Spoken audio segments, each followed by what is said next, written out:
Hello, നമുക്കൊന്നൊരു easy bread sandwich ഉണ്ടാക്കിയാലോ?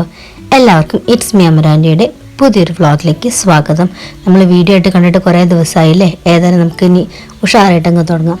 ആദ്യം തന്നെ നമ്മൾ സാൻഡ്വിച്ചിന് വേണ്ട ഫില്ലിങ്സ് റെഡിയാക്കാം. അതിന് വേണ്ടി നമ്മൾ ഉള്ളി, കക്കരിക്ക, ക്യാപ്സിക്കം, ക്യാബേജ്, ക്യാരറ്റ്, പിന്നെ മല്ലിയിലയും കൂടി നല്ലതുപോലെ ചോപ്പ് ചെയ്ത് വെച്ചിട്ടുണ്ട്. ഇനി നമുക്ക് അതിലേക്കുള്ള ഡ്രസ്സിങ്ങിനുള്ള മയോണൈസ് ഉണ്ടാക്കാം. അതിനായിട്ട് ആദ്യം നല്ല ഇതുപോലെ തുടച്ച് വെള്ളമൊന്നുമില്ലാത്ത ഒരു മിക്സീൻ്റെ ജാർ എടുക്കുക. എന്നിട്ട് അതിലേക്ക് നമ്മൾ എഗ് വൈറ്റ് ആഡ് ചെയ്യുക കേട്ടോ.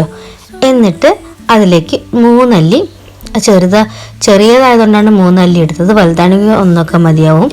വെളുത്തുള്ളി ഇടുക, എന്നിട്ട് കുറച്ച് പഞ്ചസാരയും ഒരു പിഞ്ച് ഉപ്പും ഇടുക. എന്നിട്ട് പകുതി ചെറുനാരങ്ങ ഒഴിക്കുക. പിന്നെ അതിൽ കുറച്ച് ജ്യൂസ് കൂടുതലായതുകൊണ്ട് ഞാൻ കുറച്ചേ പിഴിഞ്ഞിട്ടുള്ളൂ കേട്ടോ.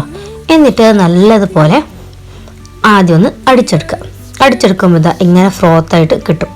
എന്നിട്ട് നമുക്ക് അതിലേക്ക് ആവശ്യത്തിന് നമ്മളെ കൺസിസ്റ്റൻസിനനുസരിച്ച് സൺഫ്ലവർ ഓയിൽ ആഡ് ചെയ്തിട്ട് അതെന്ത് ചെയ്യാം, നല്ലതുപോലെ തിക്കനാക്കി എടുക്കുക. അപ്പോൾ ഞാനിപ്പോൾ നോക്കുമ്പോൾ അത് കുറച്ച് ലൂസാണ്, അപ്പോൾ കുറച്ചും കൂടി ആഡ് ചെയ്തെടുത്തിട്ട് ഇങ്ങനെ ഒരു തിക്ക് പേസ്റ്റ് ആക്കിയതാണ്. ഇനി നമുക്കത് മിക്സ് ചെയ്യാനൊരു ബൗളിലേക്ക് ഈ വെജിറ്റബിൾസ് എല്ലാം ആഡ് ചെയ്യാം കേട്ടോ.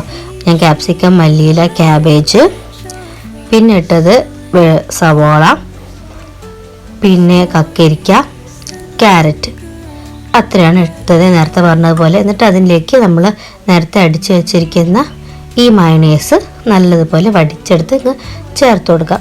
എന്നിട്ട് അത് നല്ലതുപോലെ എന്ത് ചെയ്യുക, ഒരു ഫോർക്കോ ഒരു സ്പൂണോ വെച്ച് നല്ലതുപോലെ മിക്സ് ചെയ്തെടുത്താൽ നമ്മൾ ഡ്രസ്സിങ് റെഡിയായി. അതായത് നമ്മൾ സാൻഡ്വിച്ചിലേക്കുള്ള ഫില്ലിങ്സ് റെഡിയാക്കി കേട്ടോ. ഇനിയിപ്പോൾ നമ്മൾ സാൻഡ്വിച്ചിനായിട്ട് എടുക്കുന്ന ബ്രെഡ് സാധാ സാൻഡ്വിച്ചാണ്, അപ്പോൾ അതൊന്ന് ടോസ്റ്റ് ചെയ്തെടുക്കാം. എനിക്ക് ടോസ്റ്റ് ചെയ്ത സാൻഡ്വിച്ചാണ് കുറച്ചുകൂടി ഇഷ്ടം. എന്താ പറയുക, ഇത് നമ്മൾ വീട്ടിൽ തന്നെ ഉണ്ടാക്കിയ ബട്ടറാണ് കേട്ടോ.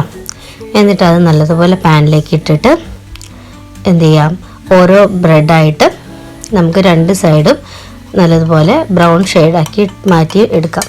പിന്നെ നിങ്ങൾക്ക് വേണമെന്നുണ്ടെങ്കിൽ ഈ സാൻഡ്വിച്ചിൻ്റെ ഫില്ലിങ്സ് ഈ ബ്രെഡിലേക്ക് നിറച്ച് പിന്നെ വേണമെങ്കിലും ടോസ്റ്റ് ചെയ്തെടുക്കുക. പക്ഷേ ഞാനിത് എന്താ പറയുക,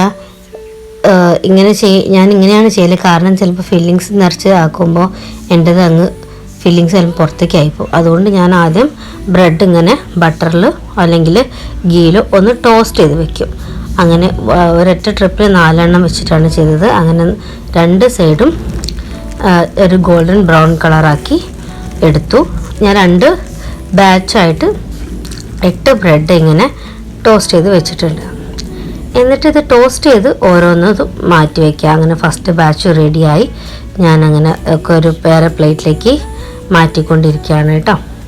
ഇനി നമുക്ക് എന്താ പറയുക, സെക്കൻഡ് ബാച്ചും കൂടി ഇതുപോലെ തന്നെ റെഡിയാക്കി വെക്കണേ. 2 സൈഡും ഇതുപോലെ ബട്ടർ അല്ലെങ്കിൽ ഗീ ഒഴിച്ച് നല്ലതുപോലെ ഒന്ന് ടോസ്റ്റ് ചെയ്തെടുത്താൽ നമ്മുടെ സാൻഡ്വിച്ചിനുള്ള ബ്രെഡും റെഡിയായി. ഇനി നമുക്ക് ഫില്ലിങ് ചെയ്യാൻ എളുപ്പമാണ്. ഒരു ബ്രെഡ് വെക്കുക, എന്നിട്ട് അതിലേക്ക് എന്ത് ചെയ്യാം, നമ്മൾ സാൻഡ്വിച്ച് ഉണ്ടല്ലോ, സാൻഡ്വിച്ചിനുണ്ടാക്കിയ മസാല ഫില്ലിങ്സ് ഉണ്ടല്ലോ, അത് വെക്കുക. എന്നിട്ട് അതിൻ്റെ മേലെ വേറൊരു ബ്രെഡും കൂടി വെച്ചാൽ നമ്മളെ സാൻഡ്വിച്ച് റെഡിയായേ. ഏതായാലും നിങ്ങളൊന്ന് ട്രൈ ചെയ്ത് നോക്കിയിട്ട് പറയേണ്ടത് എങ്ങനെയുണ്ടെന്നുള്ളത്. ഓക്കെ.